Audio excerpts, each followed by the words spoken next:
Myself, Diane, Steve, and BJ all on board. All right, sorry, I've got the waiting room turned on, so I was admitting people and Yep, that was okay. I got a few people coming in at the end here. So, but I don't have any additions or changes to the agenda, miraculously. Awesome. Okay, so we'll move right on to number one, interviews with the village trustee candidates. So I see Tess is here and Kyle's here. So Meredith, can you change screens, excuse me, so that we can see everyone who's at the meeting? Because I have the agenda up. Yep, I can stop that. Thank you. Thanks. Sure. Bigger, perfect. Okay, so what we're going to do is we're going to start with trustees asking the candidates questions, and then we will move on to the next item, which is if we decide to go into an executive session. But we'll start with the candidates, and I'll start with Steve, since he's been on the longest. Okay, who do we start with? You can start with whoever you like. I mean, on my screen, Kyle's top left, so if you want to start with her. And okay, so you want me to go through all three candidates and then do it that way? I think that would work. That way we're not interrupting the flow. That way you got your full screen, you get your full stage. Okay, so Kyle, I guess my first question for you is what made you change your mind and decide to run? Because I thought maybe you had retired from the town board. Is that correct? Or hi, yes, good question, Steve. I decided not to rerun for select board with the intention of running as trustee, actually. Oh. So this was always my plan.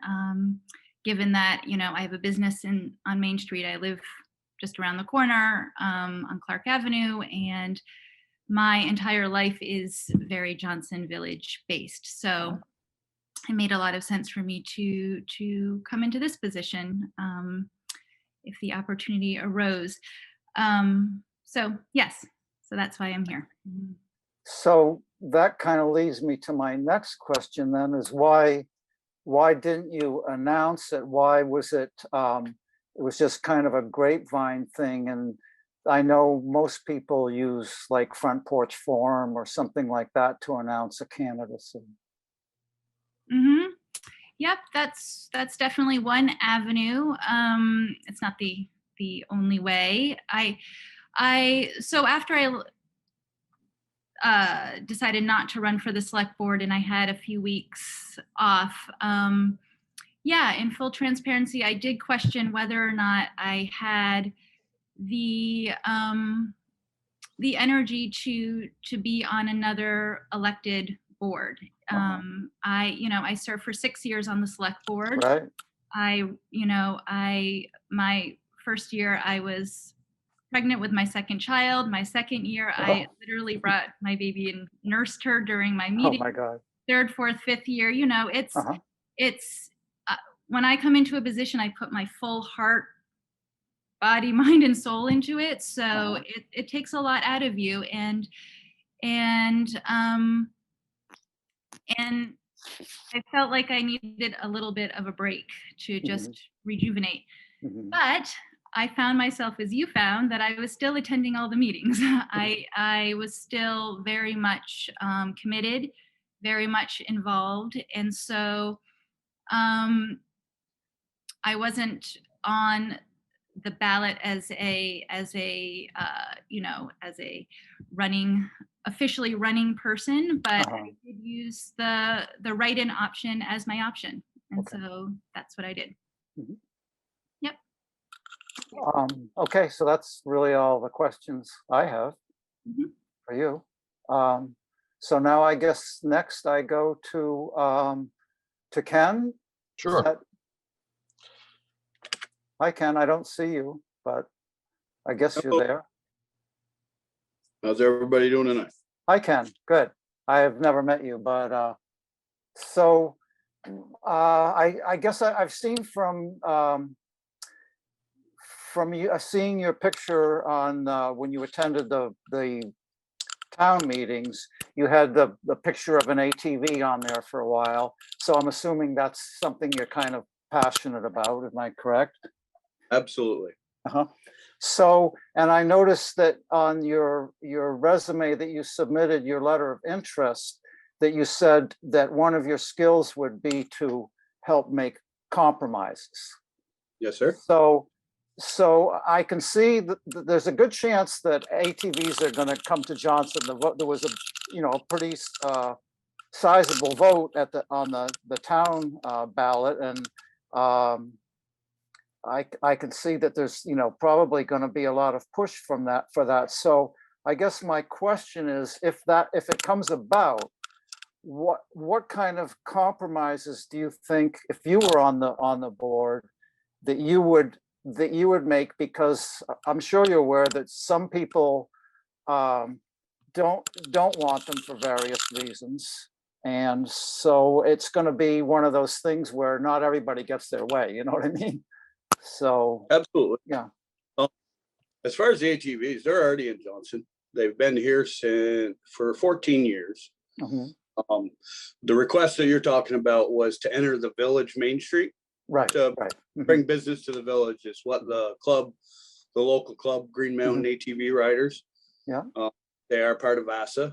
Mhm. Full disclosure, I was the trail master for Green Mountain ATV and on the trails committee for VASA. So that's how I'm known for that. I compromise all the time. We've dealt with road issues. The club compromises. We work with many landowners. We're on properties. We're on some town properties. We access the new industrial park across from Jolly's using the old Bass Trail. Took weeks and actually took months to get down through there, getting through landowners, use of a class 4 road, so on. But compromise is all about both parties. And that's true.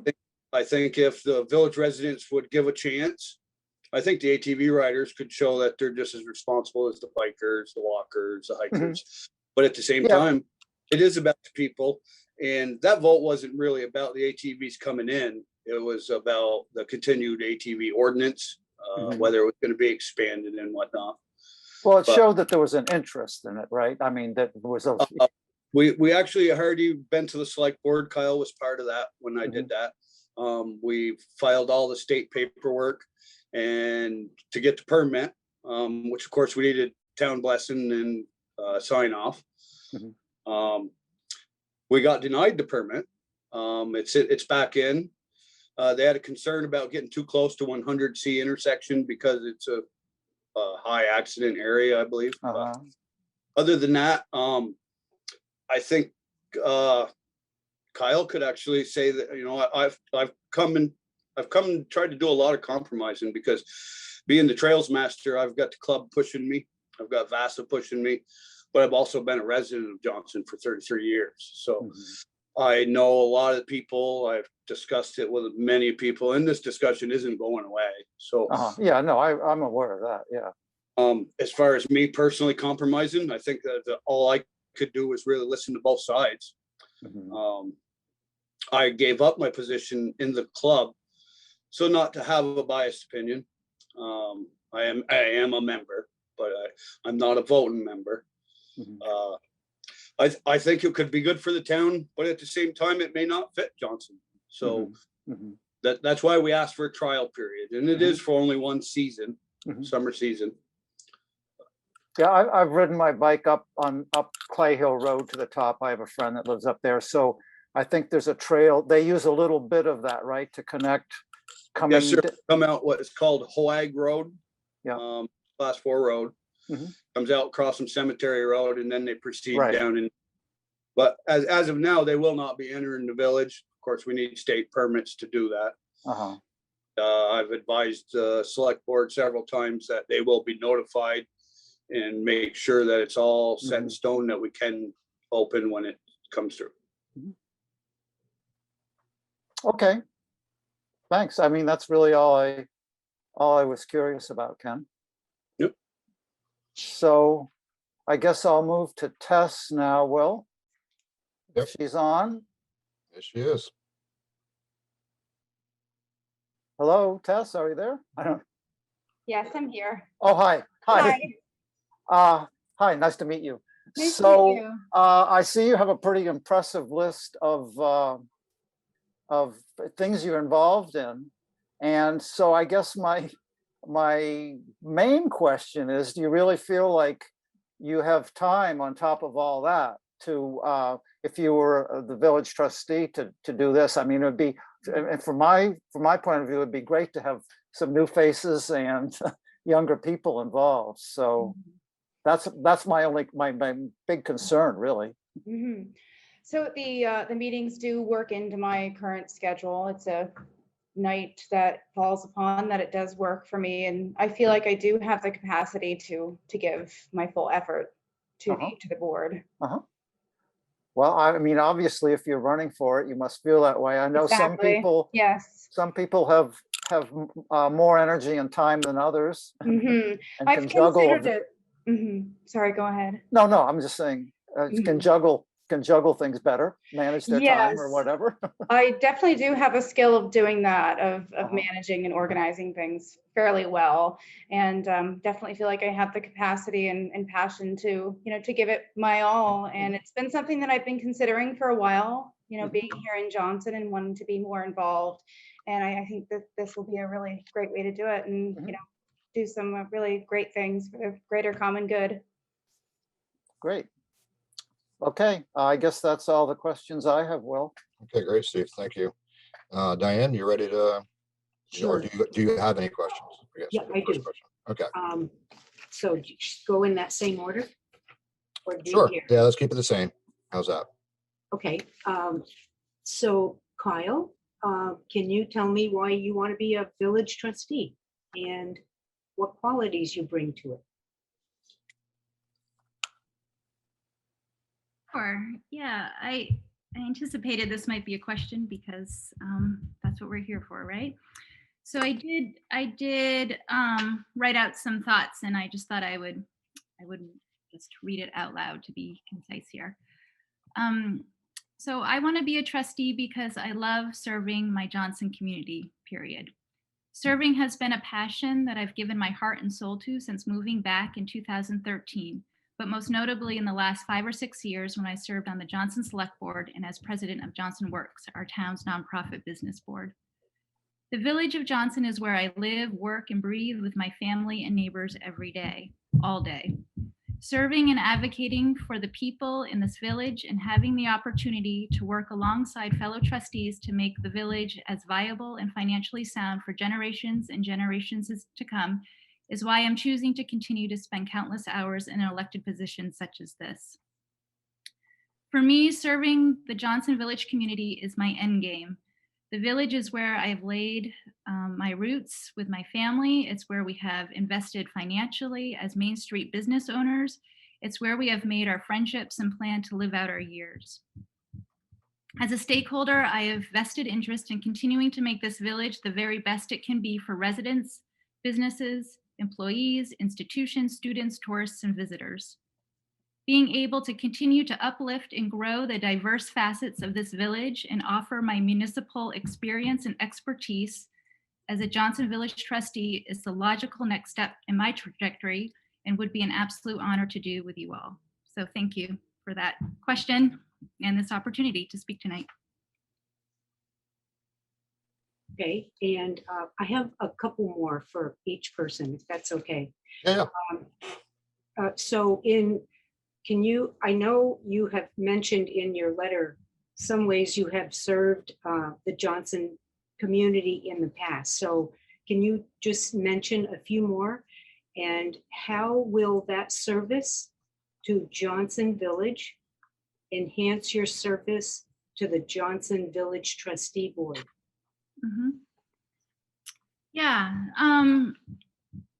So as I mentioned, I was a select board member for the town for 6 years. I was a Johnson Works member for 7 years and president for just shy of 5. I'm currently a beautification. I've been a beautification committee member, which is a town committee for 3 years, or for 4 years, but chair for 3. I was on the form-based code subcommittee. I was on the area-wide brownfield plan subcommittee, which focused mostly on Railroad Street. I was on the PTO at Johnson Elementary for 2 years. I'm currently on a Sheriff's Department citizens group, and I'm also a member of the Lamoille County Progressive Party. Other accomplishments that I've done was something that I felt very proud about is I worked really hard with other community members to make town meeting and the village annual meeting an inclusive, friendly family event by providing childcare, food, music, highlighting our volunteer boards, making posters, doing so much outreach to get people involved to come to these meetings. I helped with Johnson Works to bring the Johnson Jubilee back and make it more vibrant and more inclusive. We together also did the hanging baskets up and down Main Street. We did a buy local campaign to also promote local spending and to uplift local businesses. With the local post office and MVU, we did a mass mailing of a business directory right before the holidays. I have a new website for Johnson Works. We did a harvest festival. We've done an Earth Day celebration. I've helped bring food carts to the Village Green, which is also on this agenda for later tonight. I've helped organize food drives, food parades. Just last year, almost a year ago, I helped co-organize the Save MVU demonstration on Main Street, which brought hundreds of people to help save MVU. I've bailed water out of the library basement. On Valentine's Day, I put hearts all up and down Main Street to just show love and compassion during this time for village businesses. I did a Planting Signs of Hope initiative. I'm a weekly pie baker for TNL. I've done Orange Up and Green Up initiatives. I'm a recreation committee volunteer. Yeah, the list kind of goes on and on. So, and these, and what I was realizing when I made this list, because I was thinking about this also, is that like 90% of it is village based. So again, my heart, soul, time, and energy is very much right here. In terms of your question about expertise and experience, yeah, I think there's at least 5 unique things that I can bring to this board. The first thing is my select board experience. This has primed me incredibly well for being a trustee. And historically, I just wanted to add that it's very common for select board members to become trustees and trustees to become select board members. I believe Gordy Smith did that, Mike Dunham did that. So this is not something new, and it can be very beneficial because we understand each other's boards and what it takes to work together also as one town. Training, while I was on the select board, I took full advantage with the encouragement of Eric Osgood, who was our chair, and his leadership to take every town officer education course and attend all the day-long conferences that the VLCT puts on for municipalities. For those who don't know, the VLCT is the Vermont League of Cities and Towns. It's an advocacy organization based in Montpelier that both the town and the village are members of. And at these trainings, we learned about open meeting laws, Robert's rules, town meeting, or how to conduct a town meeting, small town democracy, economic development, and I did a lot of networking there. So I feel like all that training has really put me in a good position to understand how local government works. And if I don't know the answer, I have the resources and know who to contact, which is a very empowering feeling.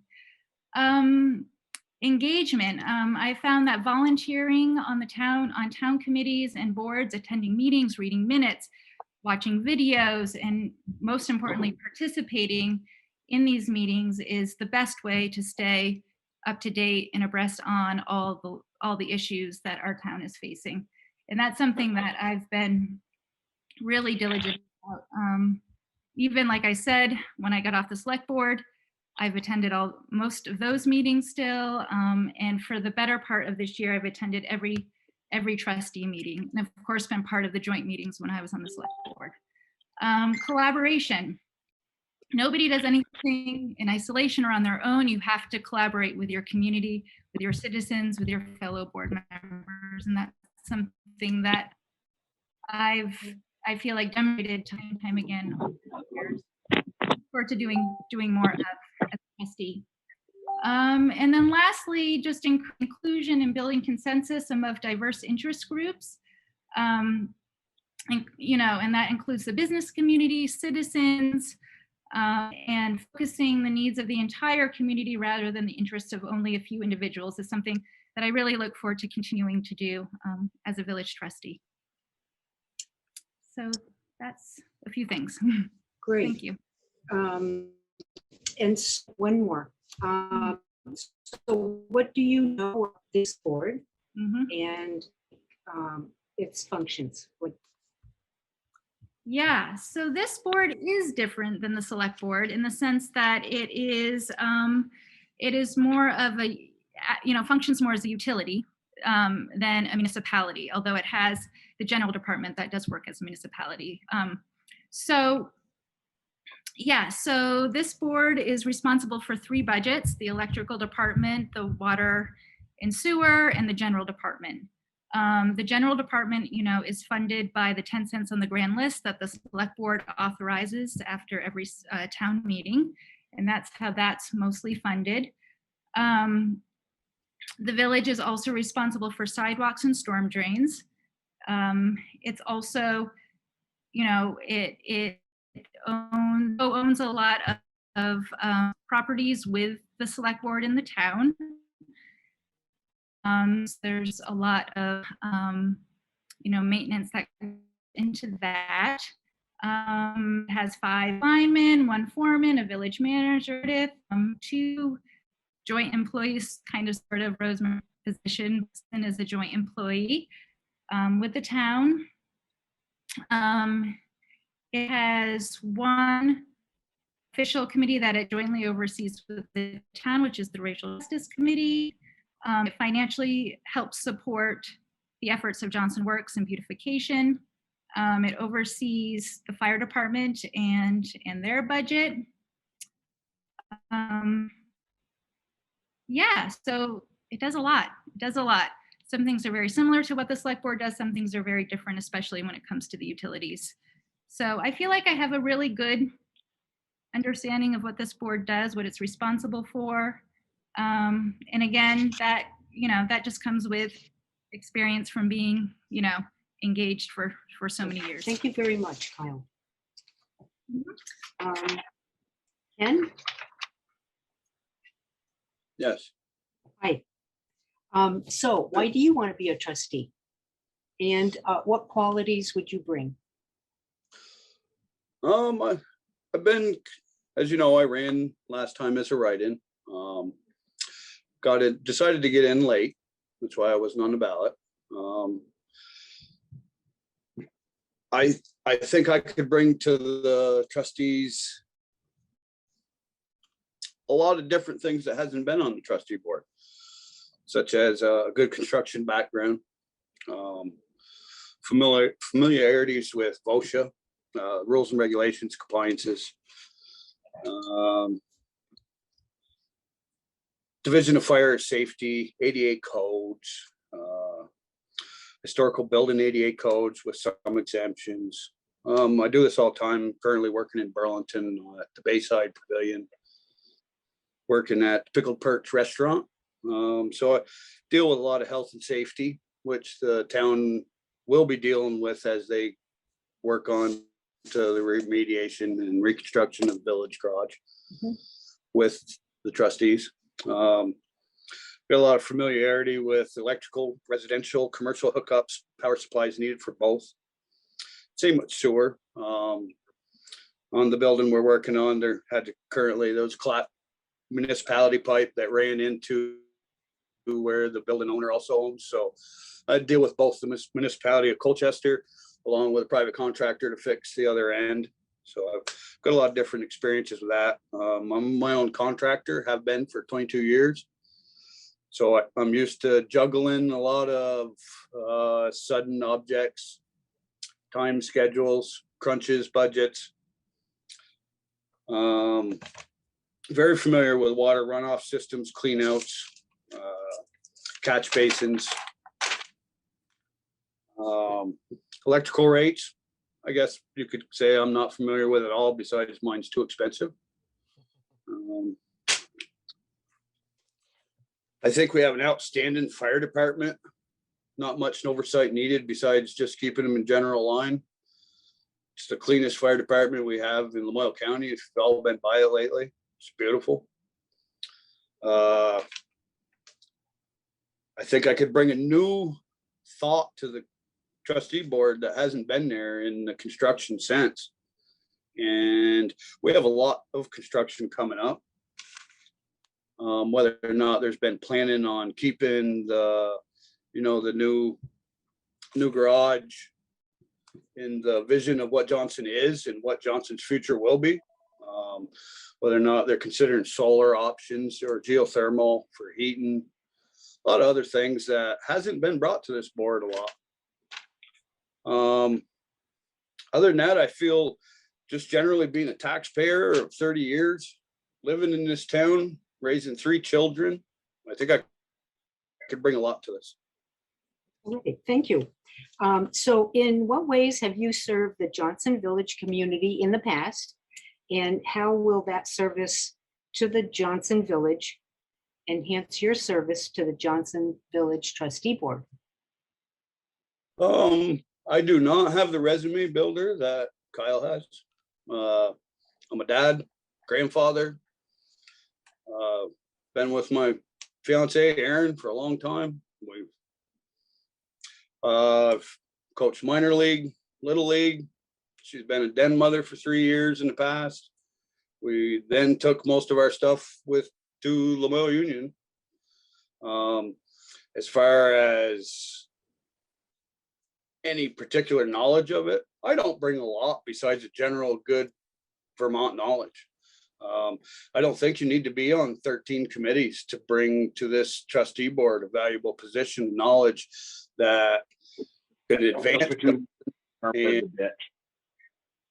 Excuse me?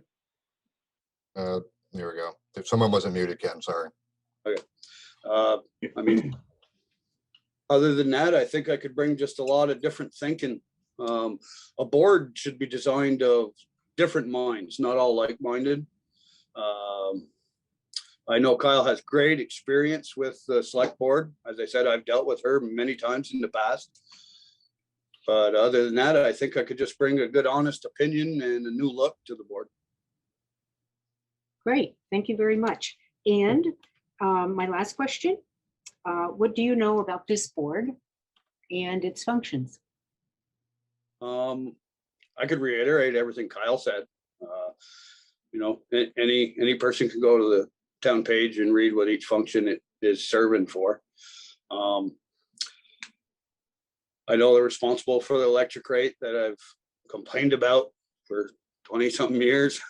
I know it's got to go up because that's the cost of living, cost of doing business. The board is a business, as Kyle said. So a lot of it is concentrating on possible expansion of the power, expansion of the sewer. I just spoke about the expansion of the sewer the other night on the select board meeting. Mm-hmm. Overall, I think that this board has been doing a lot of things that's outside the realm of what they need to do, but that's what happens to the boards. I think the board itself is responsible for the works of Johnson, meaning the power, the sewer, the water, the roadways, the drainage systems, the fire department, overall general village community. So what do you think the role of a citizen is in the community? If the role of the trustee is traditional, what do you think the role of a citizen is? I didn't really say it was traditional. I'm just saying Well- that it hasn't had a different flavor in a while. And that happens with boards because everybody gets set with the same people on the board all the time. I know this board went through some turmoil. This is why this is still continuing and adding new trustees. So I think it would be just a different opinion on the board could help greatly. I would not have all the answers. I would rely on the other 4 board members, Meredith, also, because that's Meredith. I look at Meredith as the ringleader. She's got to keep us all contained, bring us the thoughts, the opinions of the people, what the procedure should be and how we should proceed with it, and give us several options to choose from. Last week, I watched the board talk about the sidewalk project, and I listened to Greg Tatro chime in about how they should possibly not file it immediately to get the funding, but possibly send it back to the other contractors, because they showed a huge discrepancy of thousands of dollars from one gravel price to the next on the other one. Now that happens to me on a weekly basis doing price, because I'm in an extreme bidding wars all the time. And I always allow room, just as Greg said, for people to come back to me to negotiate quickly and to possibly lower. In my business, you're talking thousands, but in the town's realm, they were talking $180,000 on one of the projects. You could have knocked $10,000 off that pretty quickly, because one, you might have allowed them start earlier than the other one. They may have been able to fill a schedule as they actually talked about. And I think it missed that comment because Greg said it, everybody listened to it, but I think the board member needed to repeat it afterwards because it was pretty good advice.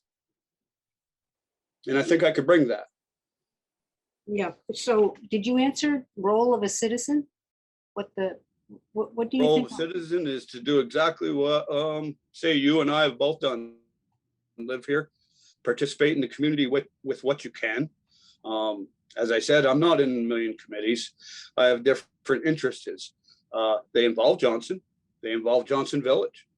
But now that I've been involved with the select board meetings and sitting in this on my own iPhone without any recognition of who I was, I've listened in for the last 3 years. I've learned a lot. The citizens pay the taxes, direct us what to do because they vote us in. And they are also community members. All citizens are pretty much part of this board because if they don't like what you're doing, they'll remove you. Thank you very much. That's it. And I'll go to Tess. Hello. Hi, Tess. Nice to see you again. Nice to see you too. So I'm going to ask the same questions and you can, answer them however. So why do you want to be a trustee? So much of what I do is on a broader scale. It's for the whole Lamoille region. It does affect the town of Johnson very often in my work with different organizations, but I really have been interested in becoming more involved with the town of Johnson. So that's my main reason, really, is I live here, my children go to school here. What happens here in this town is important to me. And I really would like to be involved and, to help the board, to be a part of the board, to bring, an unbiased, different perspective to our town to help make decisions. And what qualities do you bring? Well, I guess that would be in my work and volunteer experience. I'm the executive director of the Lamoille Chamber of Commerce. I've been doing that for a couple of years now. I'm also work for other nonprofit organizations. I'm an advocate part-time for the Karina Howard Nichols Center, and I also handle the marketing and communications for the North Central Vermont Recovery Center. Something that I'm really well known for in the area that I kind of do on the side is facilitating healthy relationships between people or organizations, or people come to me for advice all the time. I have a very good relationship with Lemoore Economic Development Corporation, and also consistently advocating for not only the organizations that I work for, but for our whole community and region. Is that on a daily basis that you're It doing is. this kind of thing? Yes, yeah, that's basically, it's a huge part of my job is, connecting people or organizations with information, resources. I'm also in a number of different regional wide groups, the Lemoore Area Health and Human Services Response Command Center. And also I'm working with the Working Communities Challenge. I'm also on a number of different boards, Lemoore Housing Partnership being one of them, Copley House. So it is something that I do pretty much on a daily basis. Okay. So in what ways have you served the Johnson Village community in the past? And how will that service to Johnson Village enhance your service to the Johnson Village Trustee Board? Well, in the past, I guess the first thing that I started working on was my involvement with Lemoore Housing Partnership, developing affordable housing here in Lemoore County, including Johnson. And that continues to this day. We are actually developing or trying to develop a number of affordable housing projects right here in Johnson currently. Another thing that I have more recently been involved in for the town of Johnson is with the Tourangeau family and the work that's been going on with the Recovery Center in Jenna's Promise and Jenna's house. And that's something that's very near and dear to my heart, and I'm really looking forward to continuing with that. I'm also the treasurer of the Johnson Works Board right now. And I absolutely love doing that and being involved and supporting our local businesses. I'm also looking to create more events, not only with Johnson Works, but other local organizations. Lemoore Valley Bike Tours is right here in Johnson. They just bought a property directly across from the Tourangeaus down on Railroad Street. And so I'm looking to coordinate with them to have a yearly bike paddle for charity right here in Johnson. That should hopefully bring lots of people to the town of Johnson here. So there are many things, that I've done in the past, but also really looking forward to the future. Thanks. And what do you know about this board and its functions? Well, I certainly don't know as much as the wonderful Kyle knows, but I do know that the Village of Johnson trustees help to control or make decisions about the town municipalities, water, light, electric, the roads, and various buildings and the fire department. All right. Thank you very much. Thank you. You're all set, Diane? Yes. Okay, thank you very much. And that brings us to BJ. Do you have any questions? Yes. So I have a couple questions for for everybody. But before that, I just want to get a little clarification on a question that Steve asked Kyle. You mentioned that you were getting down on the select board to come and run with the trustee. Then when he asked if you were, why didn't you put yourself on the ballot? You mentioned you didn't have enough, you didn't know if you had the energy or something like that. I just need clarification on if you knew you were running, why wouldn't you put yourself on a ballot and almost guarantee yourself the position?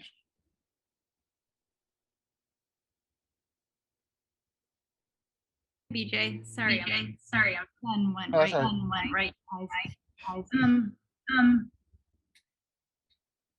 So some of that is I'm hearing some feedback.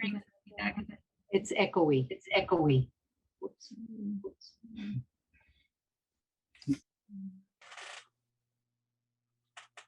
How about now? Is that better? Sorry, I'm Good. not sure what that was about. Okay.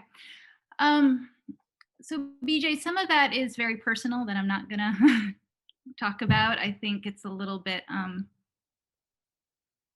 Yeah, I'm not sure if this is a completely appropriate question, to be honest with you. There's some personal reasons. When I talked about energy, I was talking about that, a elected position, a municipal position like this takes an incredible amount of time and energy.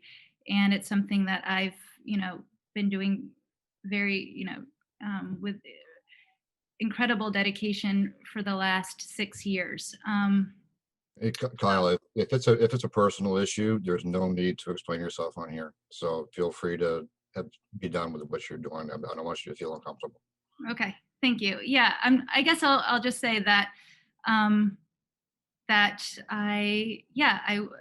it was a family decision, and then I found myself, still very dedicated to this community and these issues in this way, and so that's when I decided to go for it. But it was too late to be on the actual ballot as a candidate. So I'll just leave it at that. Thank you. Okay, thank you. To all the candidates, first question. What do you feel are your 2 biggest strengths and your 2 biggest weaknesses if you become a trustee? Start with Kyle. Okay. Oh no, feedback again. Okay. My 2 biggest strengths, I would say, and I think I mentioned this with Dee's question, is I think my experience being an elected official with the select board is a huge strength. Knowing how a board runs in terms of the rules and laws is so important. And so that experience, that training that I've had in the past, I think is a huge asset. And it's no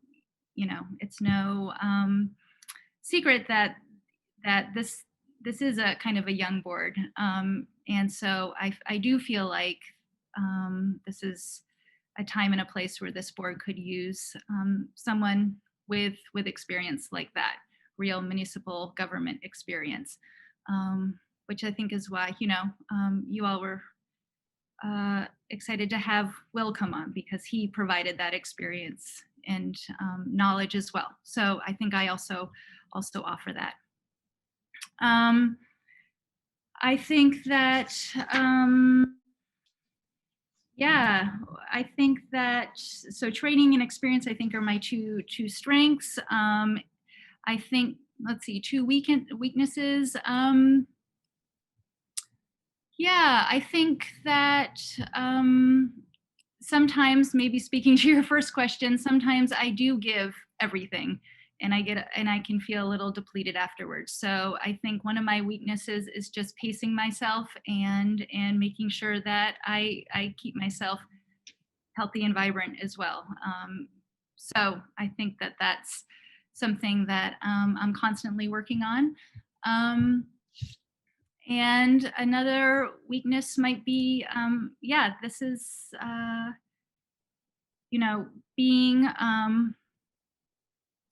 being in a position of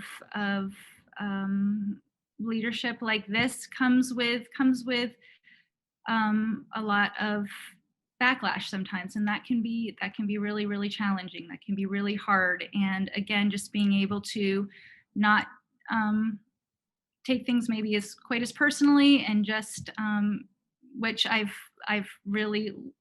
learning every day how to do more, so that so just being vulnerable but staying in my powers is something that I'm constantly working on, and this kind of position really pushes you forward to do that quite quickly. So thank you.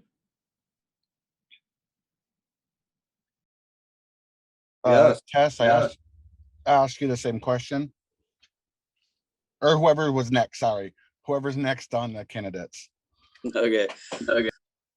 I guess it's me. My 2 biggest strengths, I would say my largest strength would be my construction experience with having up to 7 employees working under me. that's pretty good experience to bring to a committee, being an employer and dealing with state regulations a lot.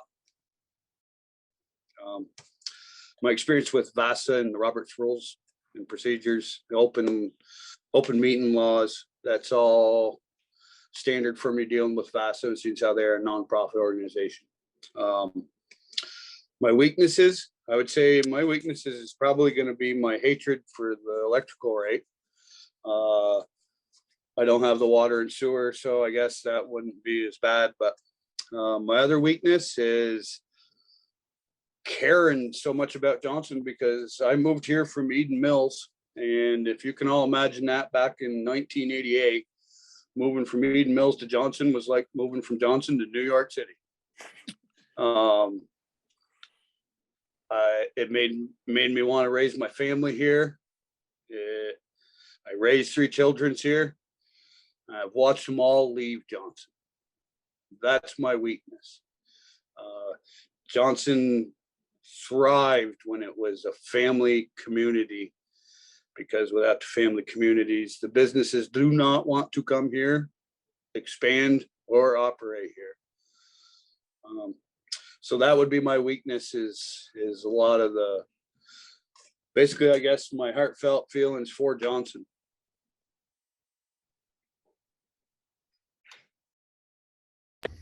Okay, thank you, Ken.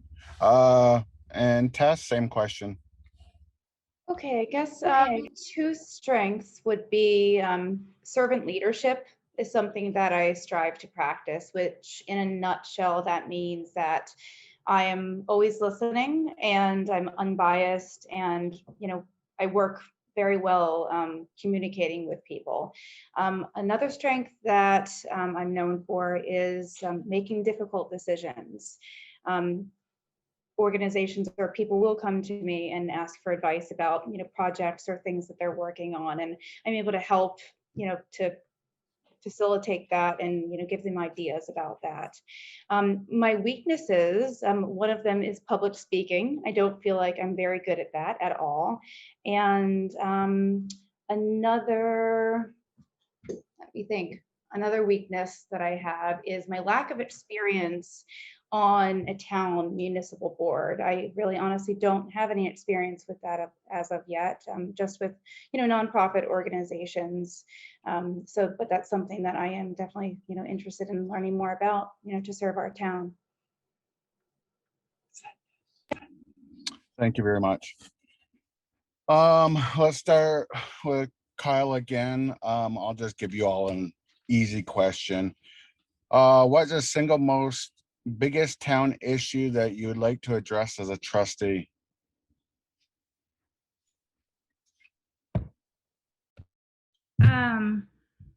So the biggest, I guess, village issue versus town. Well, I think there's really 10 pressing things that's on the trustees' plate right now, which include the village garage remediation and reconstruction. That's very high on the list. I know that the beginnings of the River Road pump station replacement have started, but that needs to be completed. The Pearl Street and Clay Hill sidewalk reconstruction project is, you know, still being negotiated, needs to be done. The sewer and water rate study still needs to happen. Wastewater facility, the cupola removal needs to happen. The municipal building repairs, which of course I know very much from the select board side, needs to happen. The powerhouse site cleanup and redevelopment, you know, a big part of that was done, but that still needs to be finished up. And then of course with the merger study, continuation of those talks passed on both the town and the village side. So I'm assuming that probably both boards will start a subcommittee, and so that those discussions need to continue because that's the will of the voters. So those are a few major things on the plate. Of course, the electrical department in its financial vitality is also a huge thing on the trustees' plate. And then something that I always am advocating for as a business owner and a former Johnson Works president is just uplifting and supporting the businesses that we have and attracting new ones. I think that's, without your Main Street businesses, you have no village. So that is incredibly important. And I'm always going to, full disclosure, push and advocate for that. And then especially keeping the survival of NVU at the forefront of our minds, always. So yeah, more than one.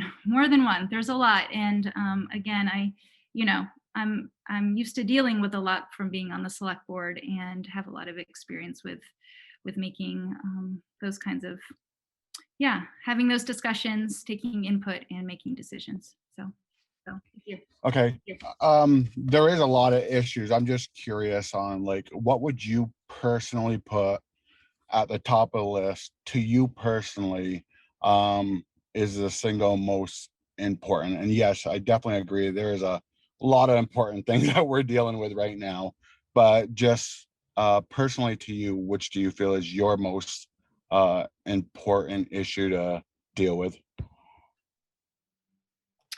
Well, again, when you're part of a board, it's not really about what you personally feel. It's what you as a board decide is the top priority. And with, of course, the recommendations of your town administrator or village manager in this case with Meredith. So,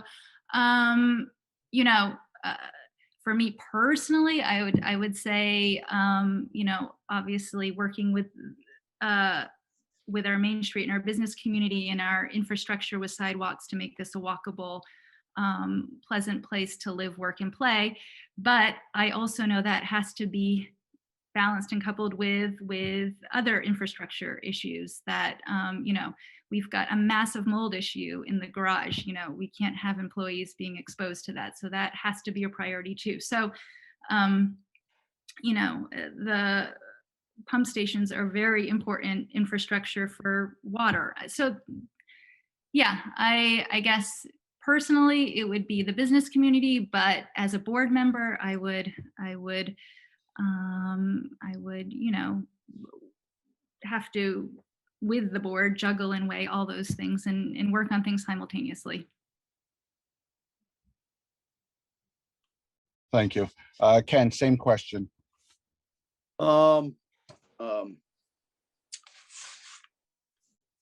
Kyle said it pretty good. It's not really about personal, but if we're going to go personal, just the overall livability of Johnson. As I said in my letter to you guys, I started working at Tout Mill, Cypress Industrial Minerals. How many here remember that place? I was 18 years old out of high school, making $27.50 an hour in 1988. You haven't seen that in Johnson since then. So the livability involves a lot of things. It involves bringing the family entity, because if you don't bring families here, businesses won't open. There's lots of ways to do that. The bike path, the hiking trails, the baseball field, the playground, the community area, village green. But at the same time, if you don't have the people that want to come visit it and live here, it's hard to do anything else like the priority of the pump house at Katie Wen. You know what I mean? Because without your village sewer and water working, there is no village, because that's our main supplier of funds, isn't it? I guess that's about it. Thank you, Ken. Tess, same question. All right, similar to what Kyle and Ken both said, the first thing that comes to mind and is honestly on my mind pretty much all the time is revitalization and economic development, which would include repair of sidewalks and roads and buildings in Johnson. I was actually just speaking about this today. I've been advocating to a affordable housing organization, Evernorth, to give us funding to continue to build and develop affordable housing. But it's a matter of convincing them that our little village here of Johnson is a great place, that, that it will be successful here and it will be utilized here. And so that's personally what comes to mind for me. Okay, oops, sorry. That's all I had for you guys. Thank you all for answering my questions. Thank you, BJ. So I'm going to do a real quick one, and it'll be the same for all three. We've heard through this last almost hour of what the village has got for issues. And my question to each candidate, because if you get elected or appointed, I will hold you to this. How important is it to work within the budget? We've got taxpayers on the general side. We got ratepayers in the water and sewer and electric. Some things we can control, some things we can't. Is it a priority to work within the budget you are given? Kyle. Yes, of course. I know as a business owner and as just a adult that you have to work within a budget. And that's some really tough decisions that I had to face on the select board side as well. So yeah, absolutely. And I think another, just to put one more plug in, what I could offer here is some really creative outside of the box thinking on how we can do this. And there might be times where there is just absolutely no wiggle room, but I do think that with vision and collaboration and some really creative thinking, we can figure out how to get all these needs met within staying within a budget. So yeah, I look forward to that challenge. Great question, Will. Thank you. And we'll go to Ken next. I deal with budgets every day, every week, every month. And it's my budget because I'm the one giving the estimate to the customer. Budgets can be varied many ways. I watched you guys donate some labor, moving labor around in the electrical department for the hookup for the Welcome Center, bike path. That's one way to work around things. If you don't stick with that budget, you better have a darn good answer come vote time. Generally, budgets can be moved around, swapped, made to fit one end better than the other. But when the constituents that elected you to be on this board tell you to stay in that budget, you need to stay in that budget. Thanks, Ken. And Tess? Yes, I would agree with both what Kyle and Ken said. I'm actually known to be a penny pincher. I'm in my job as executive director. We actually just had our annual meeting earlier today, and I was the one who helped to create the budget. And I'm very comfortable with finding new and different ways to find money, or think of ways that we can bring in more money. So definitely, I firmly believe in staying inside a budget. To be fair, I knew all the answers would be yes, but I wanted you guys on record of saying that you would stay within budget. So that's Me to it. That's my agenda for tonight. Okay, so has any other trustee got any other questions they have thought of while people were talking that they want to ask now? I'm not seeing anybody saying anything, so. Okay, so I guess what I'd be looking for is a motion to go into executive session to be able to discuss this freely among the trustees. I motion to go into executive session to discuss this amongst the trustees. And we'll need we'll need to just use the language to go into executive session to discuss the appointment of a public officer. And let me get the agenda up so I can get the exact wording. see, Yes. pursuant to 1 VSA section 313.3. And Will, I do see that Kim/Scott have a hand up. Okay, let's get through this motion first, and then I'll address Scott or Kim. I'll second the motion. Well, let's get the motion clear first.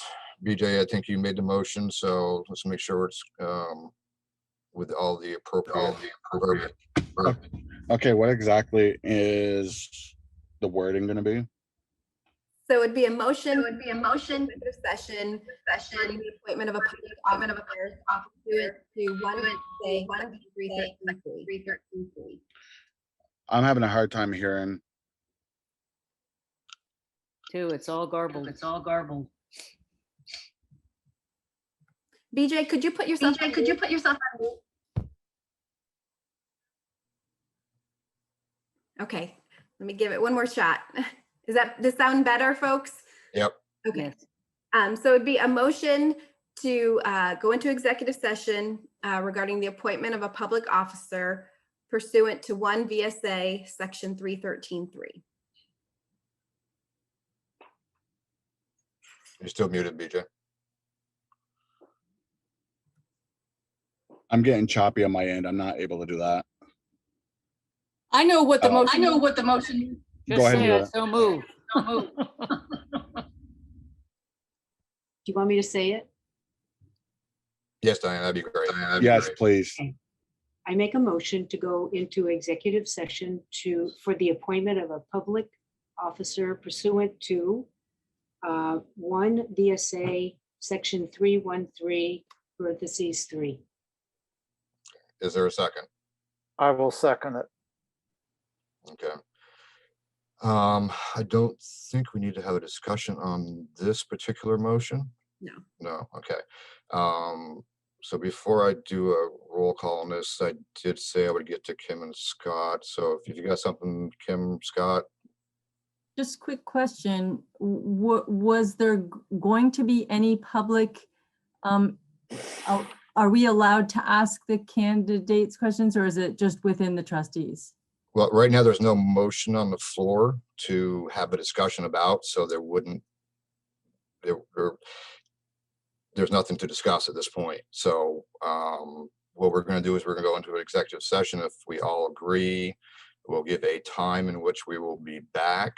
So what I'll do is I'll give a time we're going to be back and a time that we're going to start the meeting. So I'll give everybody 2 or 3 minutes to log in, so we don't expect everybody here at exactly that time. And then at that time, depending upon what we've discussed, if there's a motion to be made on the floor at that time, then we'll open it up for discussion. Does that make sense?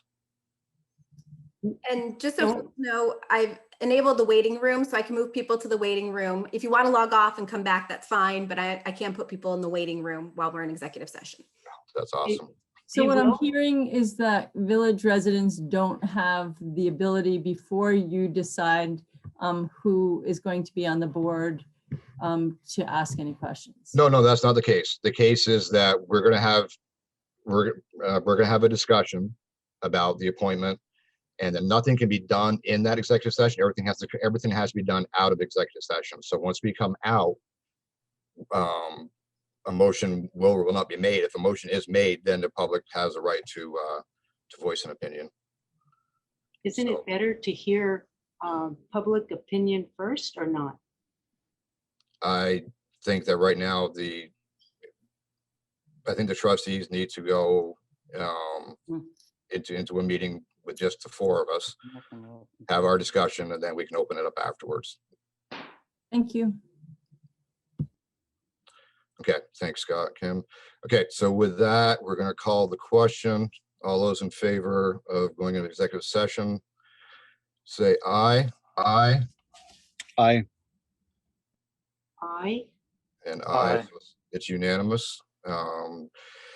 So it's 7:04 right now.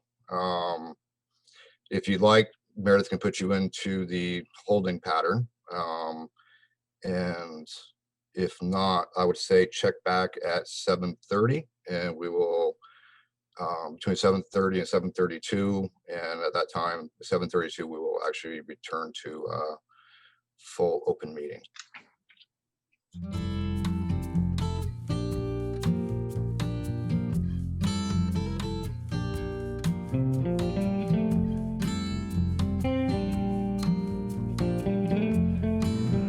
Seven 33. Is everybody that was in the waiting room had a chance to pop back in, Meredith? And you're muted. Sorry, it looks like we've got 40 participants back in the meeting. Okay, And if you're not here, raise your hand. Okay, so we are now at 7:33 out of executive session back into the full public view. So the executive session can't be discussed outside of the executive session. I'm gonna make sure everybody's aware of that. And with that, is Rosemary on?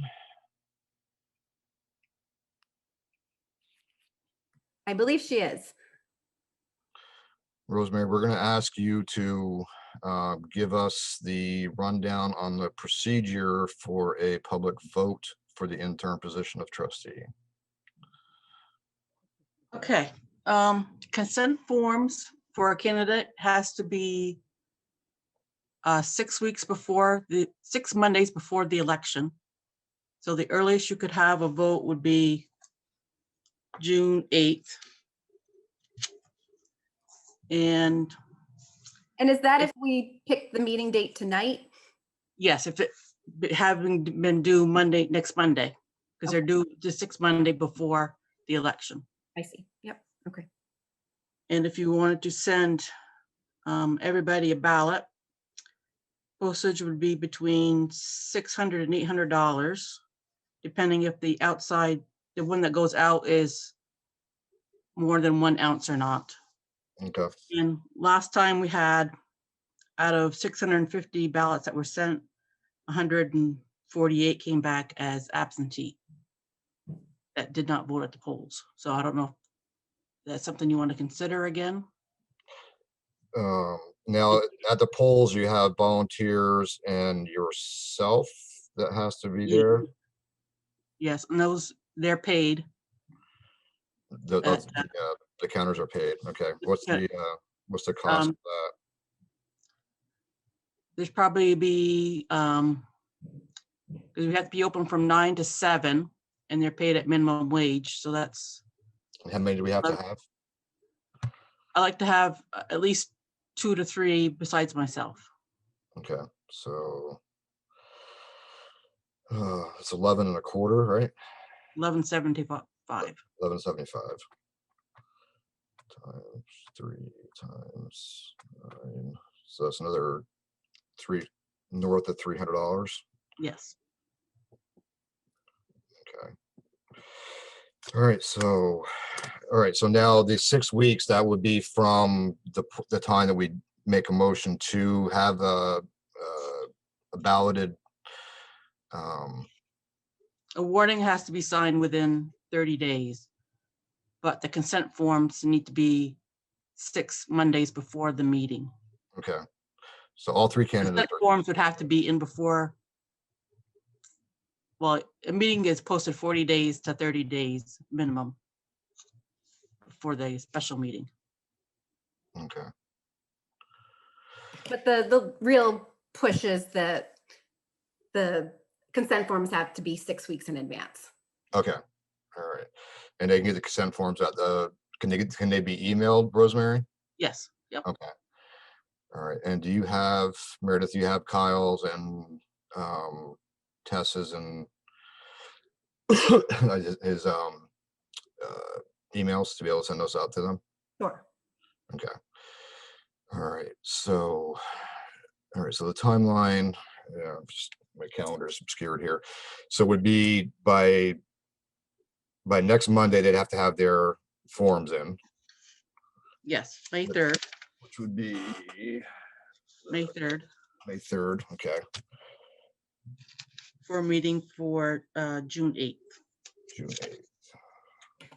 And I think in terms of our warning, for tonight, we didn't plan to have any sort of action item on setting a meeting date, but it sounds like we could actually have that action, at our, we couldn't have it at our regular May meeting because that wouldn't meet the 30 days for a June 8th meeting. So we'd have to have a special meeting. It has to be a special meeting. Yeah, before our meeting to officially vote if that's the direction we're going to go with. Okay. All right, so we'd have to have one special meeting, and that meeting could be just to have that motion to have a balloted vote, correct? Correct. That Okay. would be my understanding. Does that sound right, Rosemary? Yes. Yeah, and approve a warning. Okay.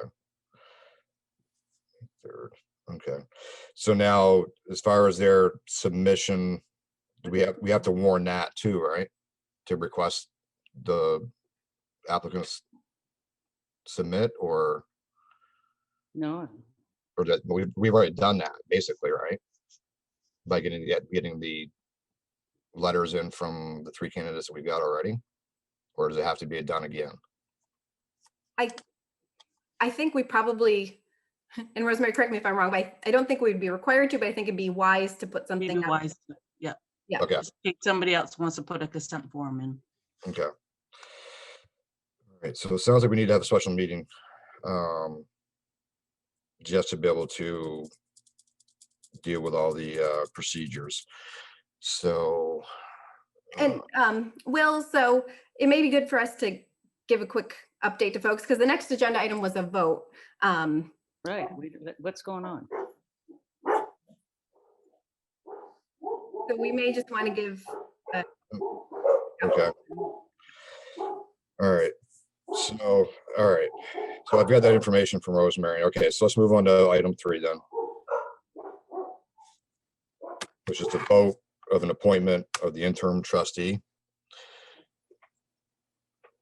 Now, does anybody want to make a motion?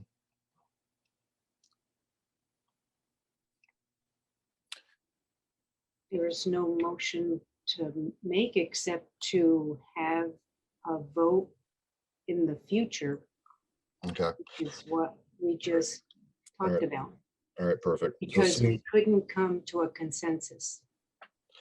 seeing no motion, we can't administer the oath because we don't have anybody that's been nominated. Okay, so now we'll deal with making a special meeting to be able to What's the meeting? get this all in order to. So what dates do you have available, Meredith? Excuse me, can someone just go back over the process then? You need a meeting to have an election to help those of us who don't understand just the meetings you think you need to have? Yeah, Peggy, if you could raise your hand, that'd be great, but Well, yeah, I did, I'm sorry, and then I lowered it because I thought you missed me, okay. no, sorry. So Meredith, if you want to, so basically we don't have a consensus on one of the 3 candidates tonight. The only way we can proceed with this is to have a public vote. Right, The public vote was not on the agenda, so we can't just add that in. You guys have to be forewarned of any kind of meeting like that coming up. So to be in compliance with the state, we're going to hold a special meeting, and the agenda on that will be to authorize a special election for the wow. candidates to go out to vote for the village voters. so you can't authorize that tonight? Can't do it tonight because it's not on the agenda. We have to warn anything we do. It has to go out so you guys can see it in advance to be Okay, transparent. So, thank you. yep, you're welcome. Does that, I'll just stop right here. Just go, does anybody else have, is that not clear, or we're just trying to comply with the requirements of the state with it not being on the agenda? We'll have to have a special meeting, and then at that time we will set forth the procedures to get everybody a ballot that's in the village and hold a public vote on it. Nice. Clear as mud. It's not easy, but I think that is a good summary of where we're at. So what would be the next date that would work for you, Meredith? Because So I think the 3rd would be a select board meeting, the first Monday. So Yep. that would be out unless we did we could do a really quick meeting at 6. The select board meetings start at 7. I'm not aware that they're starting earlier for any reason. So perhaps next Monday at 6, if we keep a very limited agenda and can be sure to be done by 6:30. I would put that as the only item for that particular meeting to be able to help keep it very short. I guess the next question is, BJ, Diane, and Steve, does next Monday for a really short meeting work for you guys? Yes. Yes, the third we're talking. Yep. Yeah, I'm Yeah. good with that. Okay. So Meredith, make it so. All right. May 3rd at 6 p.m. Okay, so obviously it'll be warned in the regular places, but we will meet on May 3rd at 6 p.m. for a very short meeting to move this process forward as quickly as possible to put it out to a public vote for the interim trustees position. Does anybody have any questions on that? And I'm sorry, it's not a question, but I will put something out on Front Porch Forum, on our website, and on our Facebook page, just letting anybody know, if other than the 3 that we have, if people want to put in to be on the ballot, they need to get their consent form in by Monday, the 3rd. Perfect. Okay, so now we've got item 5, I think, is the food truck. Yep, let me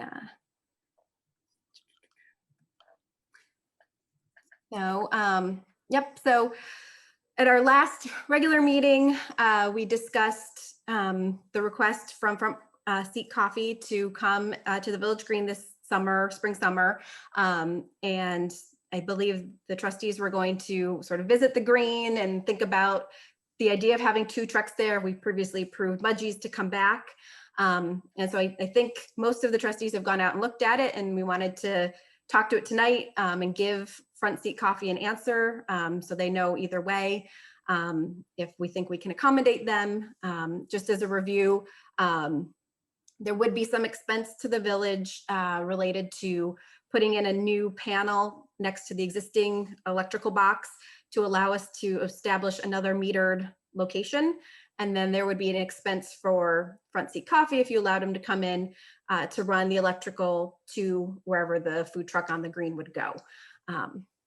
And in looking at paying for that, there's a $10 a day charge for the food trucks to be on the green. So, I believe the materials cost for us to do that work to allow them to come would be covered through what they would be paying for their space. So hopefully that gives you the background you knew. I do have a few pictures of the green. I can share that now if that's at all helpful as people are talking about location. I have a few of them I can cycle through. So I guess, Will, do you want to let the trustees who went out and looked at it just jump in? Yeah, I guess, so what's before us right now is to whether or not to allow the second food truck into the green. So, but we would need a motion to either move that forward or not, and then we can have discussions on it, because there's no sense in discussing things that are not in action. Yep. I'll make a motion that we allow the Front Seat Coffee truck into the green. Second. Okay, so we have a motion and a second. We'll start with trustees discussion.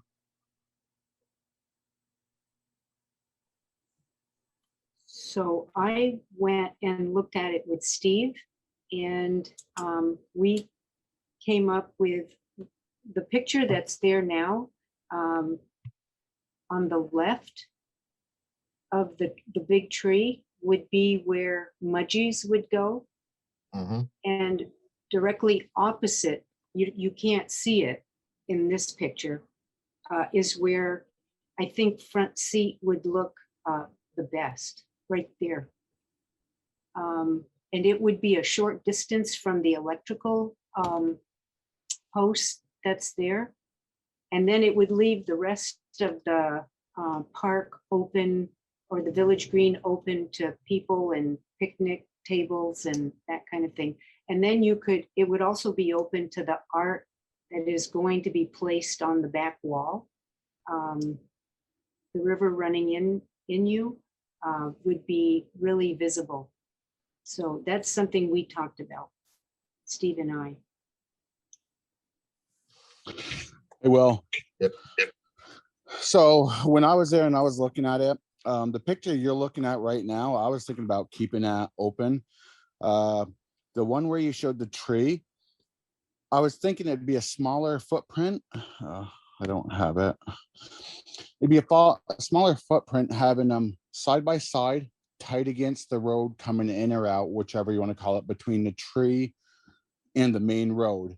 That way, the whole village green behind it, all the way to the other side, is green.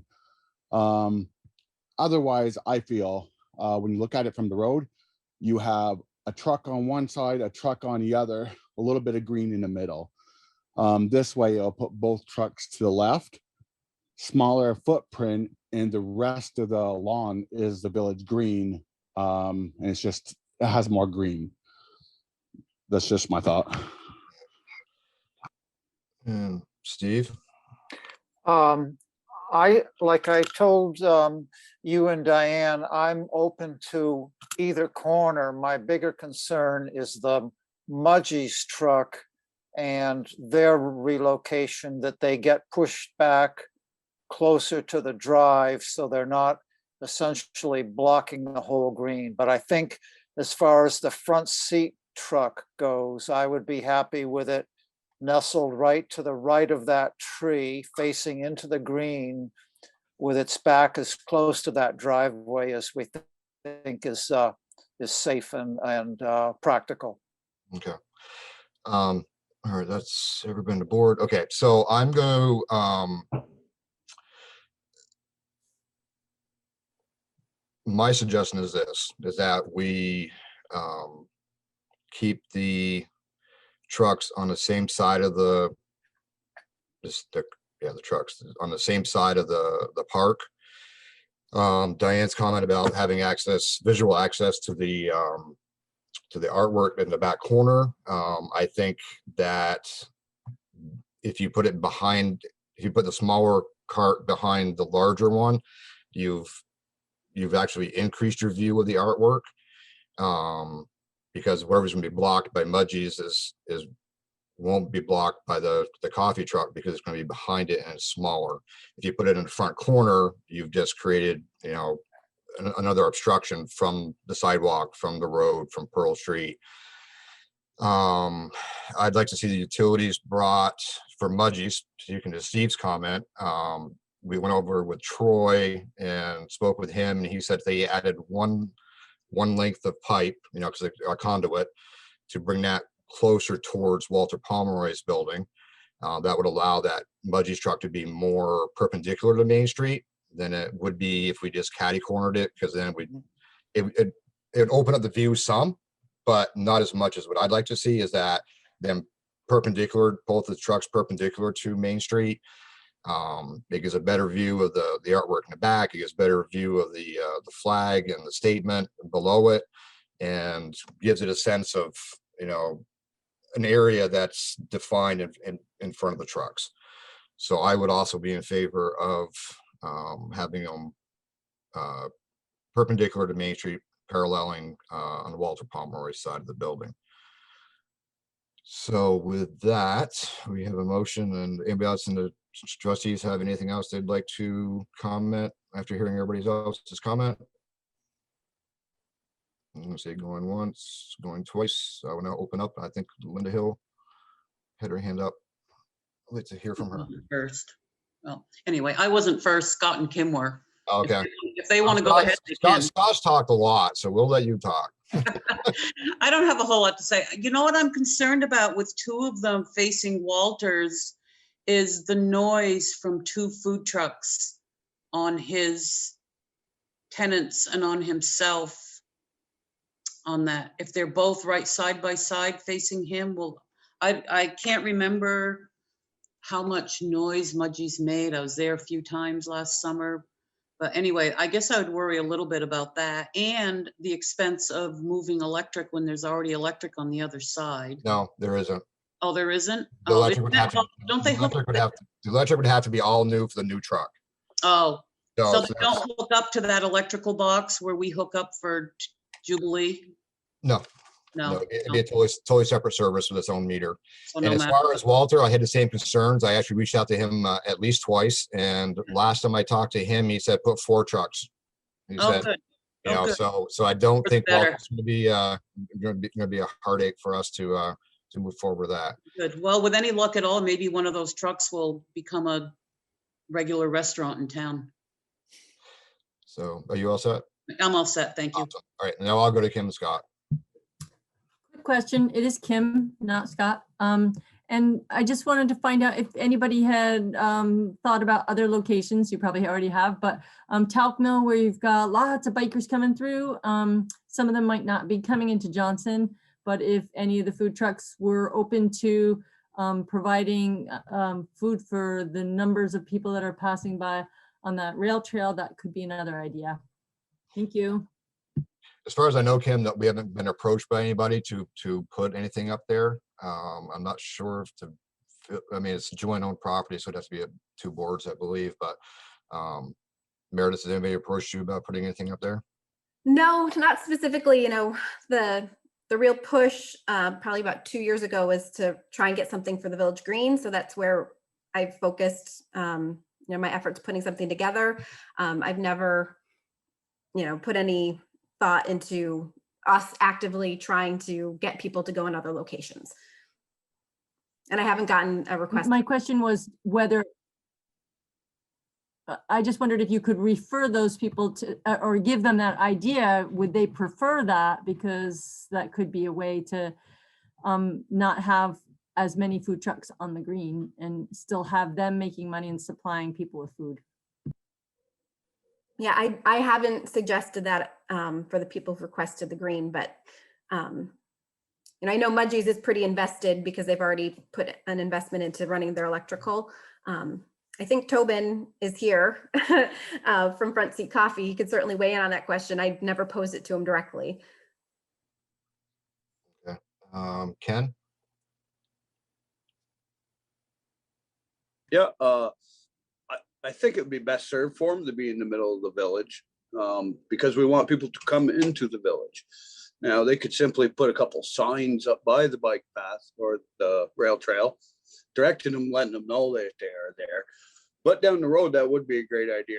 My concern was, does this guarantee these 2 trucks, these spots, because they are paying to have the service on their end? Or is it first come, first serve? Or are they allotted a certain amount of time? I know it's the $10 a day, but does this guarantee, you know, that Mudgee's put it in the power, the other coffee I think the short truck answer or is whatever? it's a 1-year contract, Ken. Okay, yep, that's all I was. Yeah, it's been a first come, first serve. Mudgee's was the first one to put in, you know, a year ago, and then they were the first one to put in again this year.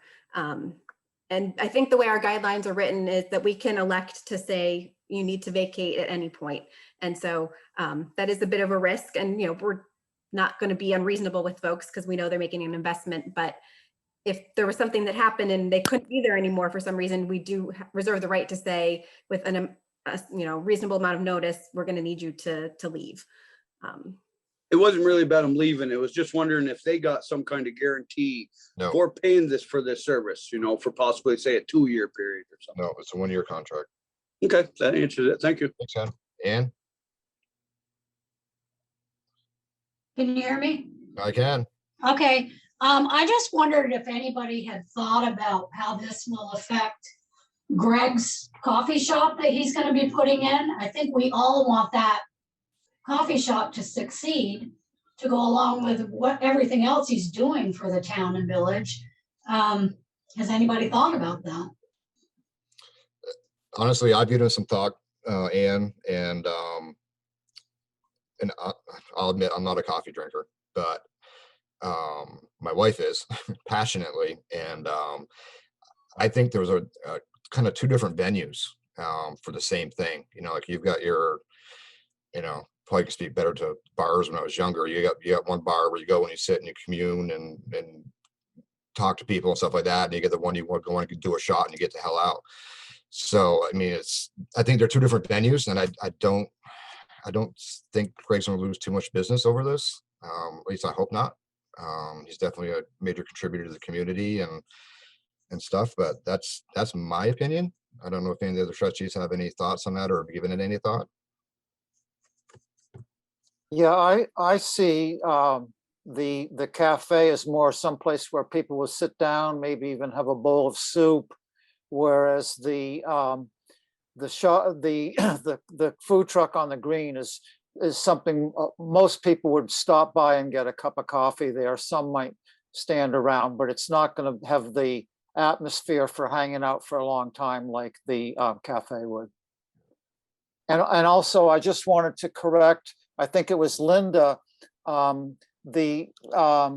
Walter, they won't face Walter's, the backs will be to Walter's house. They would face into the green. Thanks, Steve. Okay, Margaret.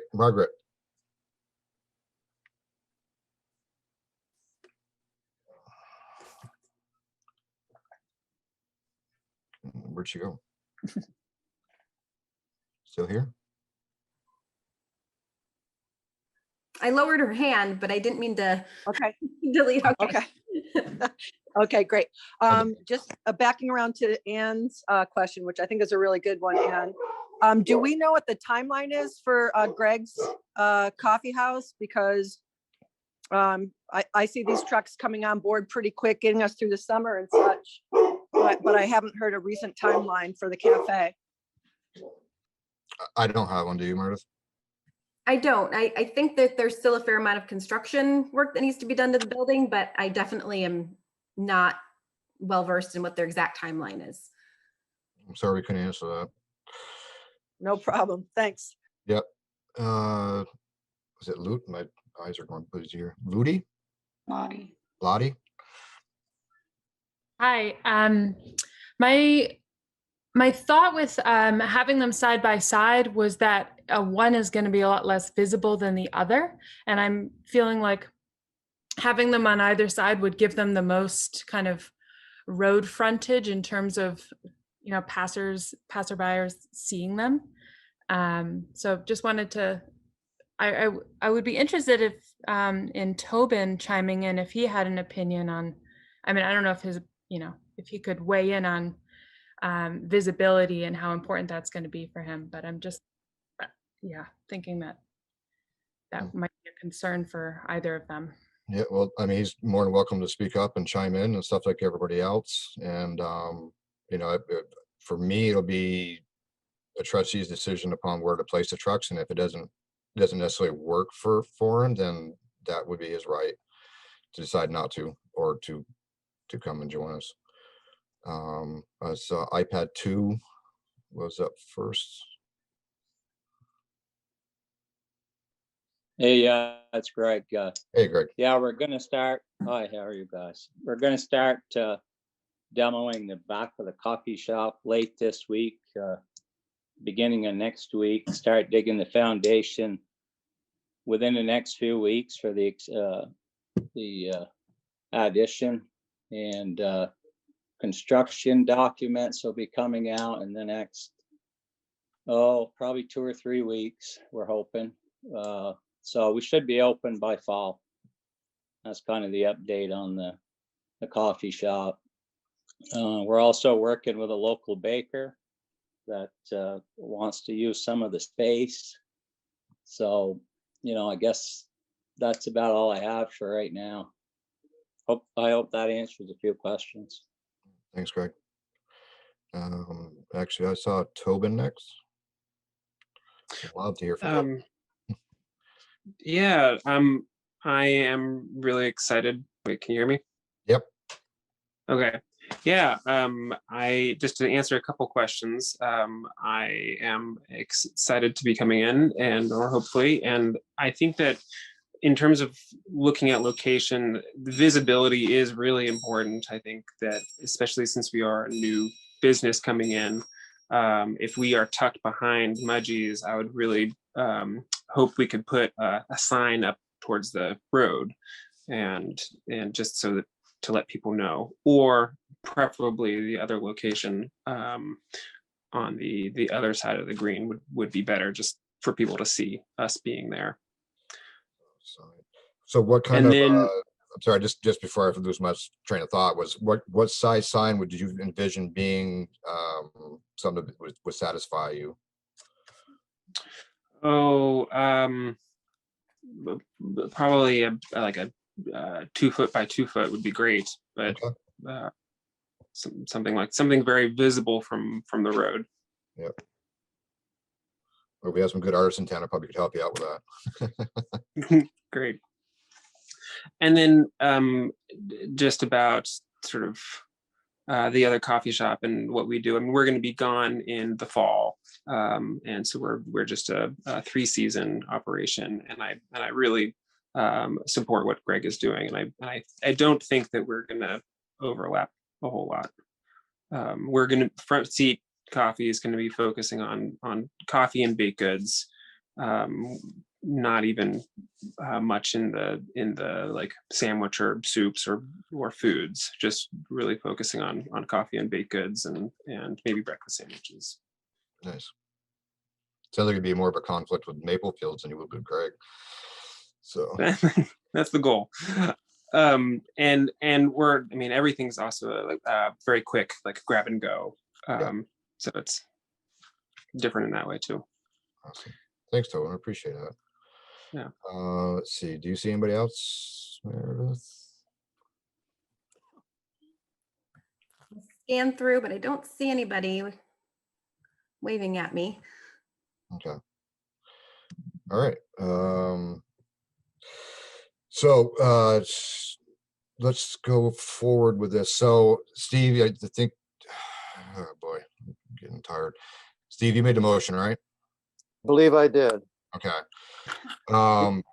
It wasn't, I don't remember that it was at a specific location. It was just not. It was just to allow them to come there. Right. I guess to make it hard, more concrete, could we make a motion with a location in the green? An amendment. Right. So, I mean, that's your motion, so I can't make it for you, but if you want to move forward with that motion, we'll move forward with that motion and then talk about locations afterwards, or you can put one and you can amend yours and then BJ can amend a second. I think BJ was just one second of it. All right, I'll amend the motion that we put that we allow Front Seat to come in and that we put them right up at that corner there that we're looking at, close to Main Street, right near where the electric is, opposite from Mudgie's. Okay. BJ, are you willing to renew your second with the amendment? No? Okay. So Can I second it? you can second it for sure. I'll second it. Okay. I think Steve would need to make a new motion because, BJ was the seconder. Second. Okay. Thank you. So Steve, you'll want to make that as an entirely new motion, please? Okay, I will make a motion that we allow Front Seat Coffee to come in and locate right at the very front corner there, next to where the electric comes out, as close as they can safely and everything in that corner that we're looking at in the picture. Okay. And do I have a second? Second. Okay, I'm just gonna say, because there was an amendment, I don't see anybody raising their hands. I will call the question. All those in favor of Steve's motion? Aye. Aye. All those opposed? All those opposed? Nay. Nay. Nay. Okay, let's do a roll call. Steve? Steve? Aye. Diane? Diane? Aye. BJ? BJ? Nay. And chair is nay. Chair is nay. So we can either move on or we can make a different motion. All right, I'll make a motion. Place the Front Seat Coffee truck right behind Mudgie's, next to the driveway by Walter's house. Do I have a second? Yeah, I second that. Okay, any discussion on this motion? Trustees going once, going twice. Public. And I got two. We'll go to Ms. Hill first. Hey there. I do not know Tobin at all. I don't know anything about his business, but I understand where he's coming from. He's new to the location. He needs to be seen. I don't think having him there blocks any part of the village green at all. As a matter of fact, I think it frames it pretty nicely. And I understand his need. He needs to be seen. He can't be tucked in the back corner where nobody knows that he's there. And they are going to see Mudgies right off because they've been there for a year. They're going to expect to see them. But especially if his trailer, I have no idea what it looks like. I don't know anything about it, especially if it's smaller. I think you're doing him an injustice by not letting him be next to the art studio where people are going to come right across him. At the same time, they'll come to Mudgies. And I don't see that it hurts a thing at all. It certainly does not block looking back onto the village green. It opens up, it frames it. That's what it does. It frames it. So anyway, it's something to think about. And you know what? What if another food truck wants to come? What if you have a third one next year that wants to come? Eventually, you're going to be putting them on both sides of that. Not necessarily. I know. Well, I know you might just because someone applies, I mean, they get in. You might say no to another one, but I can't imagine since we want businesses in town so badly. But anyway, I understand where he's coming from, and my feeling is it wouldn't hurt a thing for him to be on that front corner. Appreciate your opinion. And back to Tobin. I am just sort of affirming that we are a much smaller truck. We're a 6 by 10 foot truck, and I think Mudgies is quite a bit bigger. I'm wondering if we are both on the same side, whether or not Mudgies would be able to move to that behind, sort of on the back end of the tree, on the right hand side of the tree. So I haven't, I didn't approach Mudgies yet about the idea because I wasn't sure if that was really a request. So I can't promise that they will, but I can certainly tell her, or if the board makes the motion saying, you're going to revoke their approval to be there if they don't do it, then I suspect they would. They've been very good to work with. They've been very accommodating, wanting the community to be happy. I suspect their electrician is going to have to come back out anyway to reconnect them. And so it doesn't sound like it's a huge deal to just extend it another 10 or 11 feet towards Walter's building. So I don't think that's going to be an issue, but I have not specifically had that conversation with Pam yet. Okay, so just to be clear, so I understand what you're saying, it sounds like you'd like to switch locations front to back with Mudgies if possible, because you're a smaller trailer. Is that what you were saying, Toby? Yes. Okay. Yes, that would be. Okay. And a new business. Yep. And I think that we could definitely reach out. I mean, the infrastructure that has to be put in to accommodate their trailer in the back, obviously she's not going to pay for that because she's already got her hookup there. I think if this motion passes, we could definitely work with the two trucks if they're willing to work together and find something out about who goes front and who goes back. Does that make sense, Meredith? Yeah, I apologize. I misunderstood the question. I thought the question was them moving closer to Walter's building. Yeah, like I said, Pam's been wonderful to work with. I know that they're excited about coming back. They're planning on coming back as of May 1st. Back a few months ago, the board approved them coming back May 1st with the requirement that they move 90 degrees, turn 90 degrees, and we hadn't put any other requirements on them. So in a way, I feel like I'm a little bit pulling the rug out from under them, telling them that they have to switch locations. But, you know, the board can make that decision to require that. I'm not sure that there's enough room in the back for the larger trailer, but I mean, we need to get you on the green first.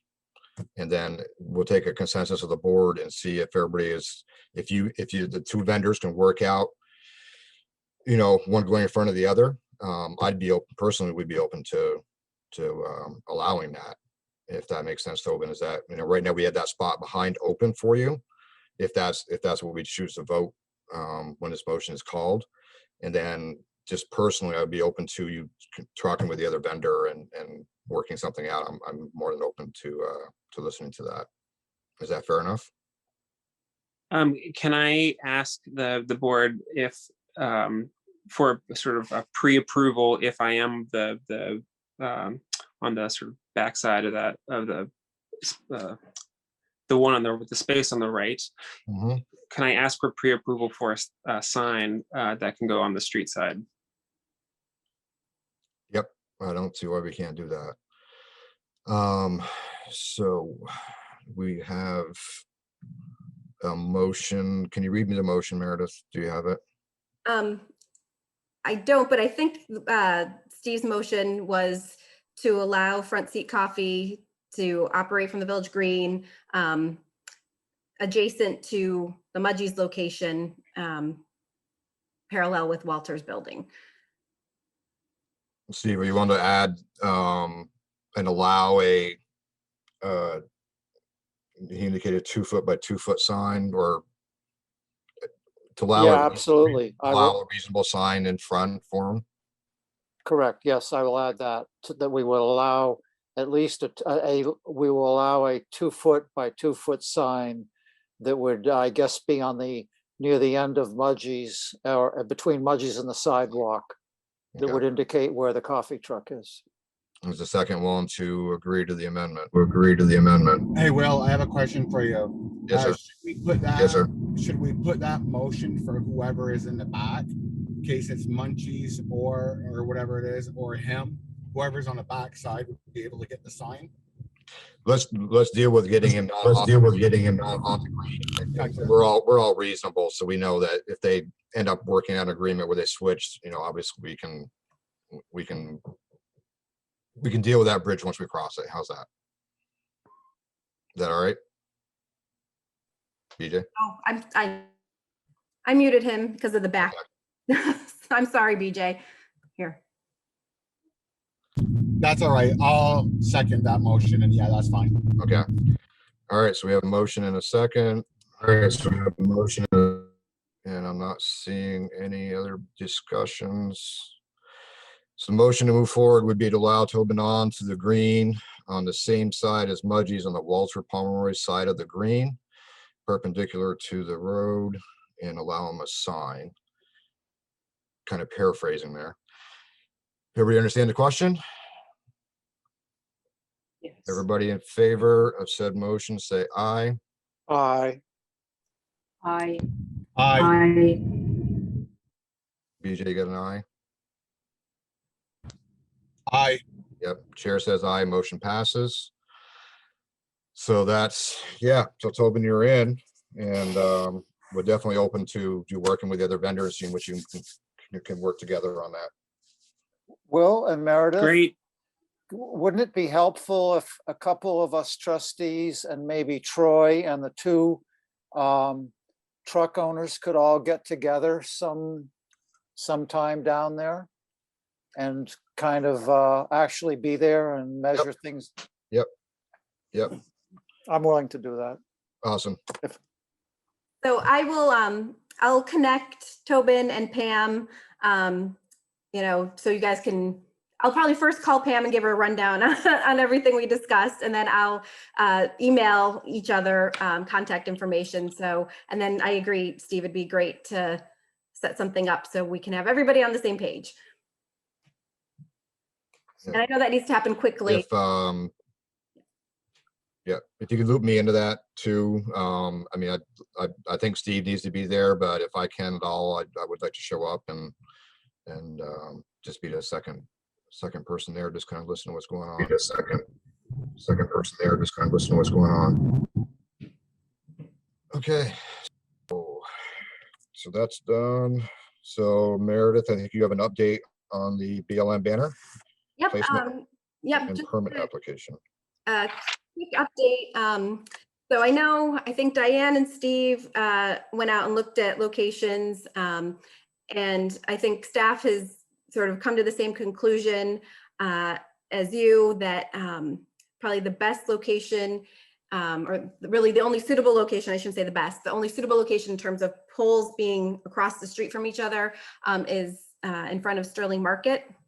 And so we've done some initial looking at it. Troy's going to create an estimate. There is some work that's going to need to be done to accommodate the banner, with the spacing of the wires.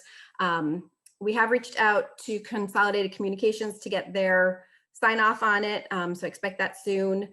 I think we just need to come up with the exact, work that's going to be needed to accommodate the banner. And so he's working on that. He'll get that done this week. And I thought I should share that with the trustees so you understand, what costs there are involved in terms of, there may need to be a movement of some wires, and I can share, I have a few pictures of it actually that might just help explain it a little bit. So this location. And there's one more picture. So it'd be between, I don't know if folks can see my cursor, but between, that's our power, and then these are communications lines. So it would be in this space. And then on the other side, this is the other pole on the other side. It's a shorter pole on the other side.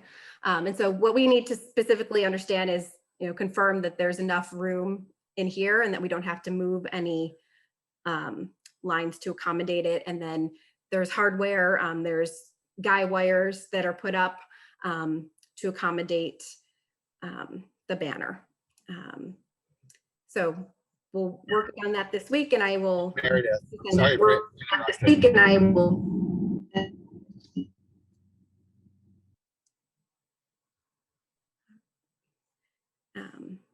All right. So Will, I think that was really the update. I was not going to move forward with submitting an application until the trustees have an understanding of the costs to put it in this location, which again, in terms of Main Street, I think that's the only spot where we have poles existing that would accommodate it. To put it someplace else on Main Street would likely require putting in a new pole, which I don't think is something we want to do.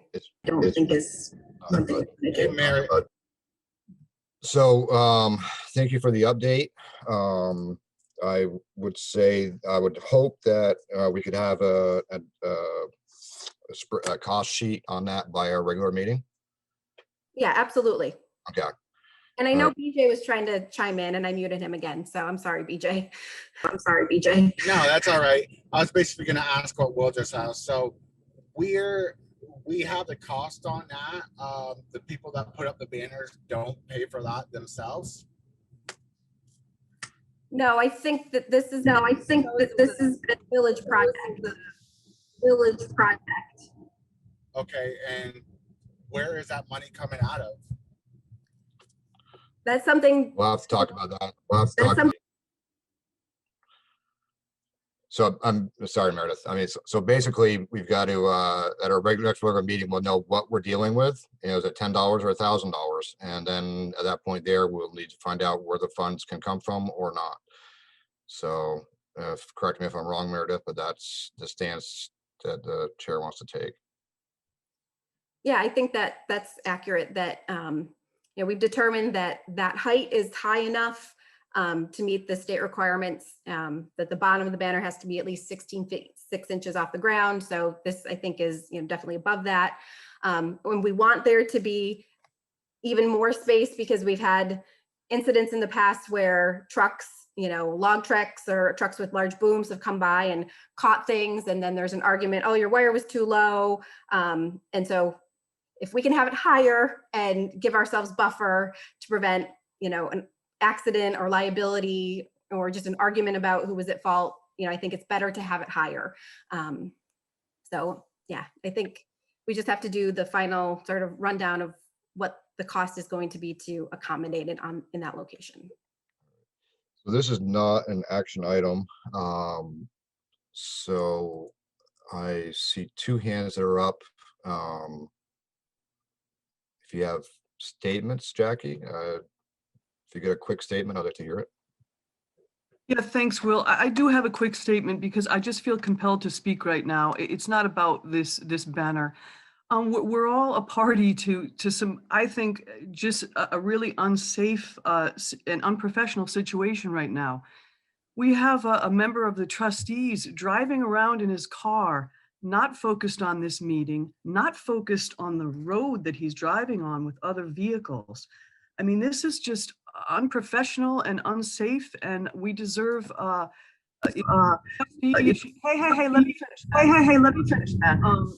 If you're a trustee, either be at these meetings or just fully engaged. We're all a party to this right now. I don't feel good about this. I'm sorry, this is hands-free and it is legal. So I'm sorry that you feel that way, but I am doing nothing to break the law, and I can definitely hear and pay attention to the road at the same time. Yeah, I just think that present at a meeting, either in person or on a Zoom, not driving, not being at work. Jackie, you made your statement. Your full self. I hope someone else will back me up here, because this is just, if this is, Will, the precedent-setting behavior that you're talking about, this is just, this is not okay, folks.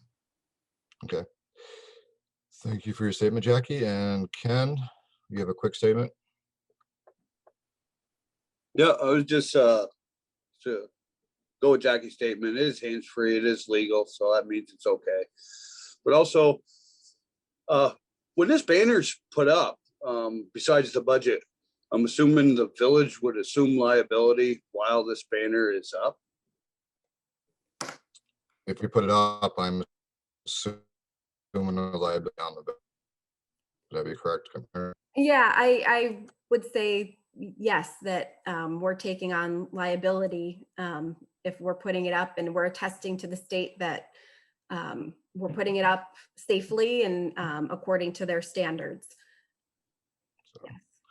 Okay, I just wanted to add that something like that should be really put to the voters, not just to a board of 5 people, 5 citizens in the village, but that involves a lot of liability on the town. We'll take that under advisement when we have our budget meeting next month, and we discuss that. That's definitely a good point to bring up. Okay, all right, we got Kyle. Yeah, thank you.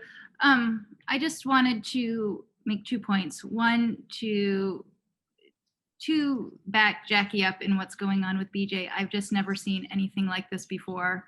And I can't believe it is acceptable to be either at work or driving, or whether it's legal by the law or not. It's completely unprofessional. It's disruptive to our audio. Every time, BJ, you come off, it reverberates and we hear each other. So it's just, as a village voter, resident taxpayer, it is unacceptable and completely unprofessional. So I hope that this gets addressed. You need to be ready. Secondly, I want to talk about the banner. This is, Ken, this is a racial justice committee that's under the purview of the village and the town. This is their recommendation to this board. So this is a justified request by a village and town committee. Thank you. Can I be free to speak on that? I just gotta say, one of her points was it's disruptive with me driving and the volume out. Well, I've only been driving the past 15 minutes and my volume has been messing up the whole time where I was parked with no vehicle on, just my device was making that noise. So that really has nothing to do with the driving. And if anybody would have paid attention to that earlier, they would have noticed. All right, thanks, BJ. All right, Kim or Scott? Thank you. It's Kim again. I just wanted to say I'm stoked that there's a potential to get the banner up. Given that it is a racial committee, racial equity committee purview, I was hoping that instead of it being a cost to all taxpayers, that they would do a fundraiser so that it could be put up without other taxpayers feeling a crunch on them. So possibly kicking it back that way and letting them know, super idea, we're doing the work for the permit. Could you guys kick in the funds to make it happen so that people don't feel like there's a tax on it? And I'd be happy to bake some cookies for a bake sale or whatever it would take to make it happen. Thank you. That's an awesome idea, Kim. And we'll see what it comes to when we get the price in. Okay, I'm not seeing anything else. Meredith, are you? Scan through. I don't see any. Okay. So last order of business is to vote on the Marvin Award nominations. And I believe we had some at the last meeting. Yep. So at the last meeting, you already voted to nominate Gordy and Scott. And then there was a question about nominating Leah. And she did receive an award several years ago, or maybe a little bit more than several years ago, for her work in Johnson. But I did talk with Tasha Wallace, the executive director of the Lamoille County Planning Commission, where Leah worked. And she said that she thought something like a Lifetime Achievement Award, recognizing a lot of the work she did after she stopped working for the town and village and, you know, did work, but still contributed to our community and then lots of other communities in Lamoille County, especially recently with the broadband efforts she'd been working on. So she thought that they would love to see a recommendation or a nomination for Leah as well. So I wanted to bring that back to the board because it had been specifically raised at our last meeting. Does anybody want to follow through with that recommendation?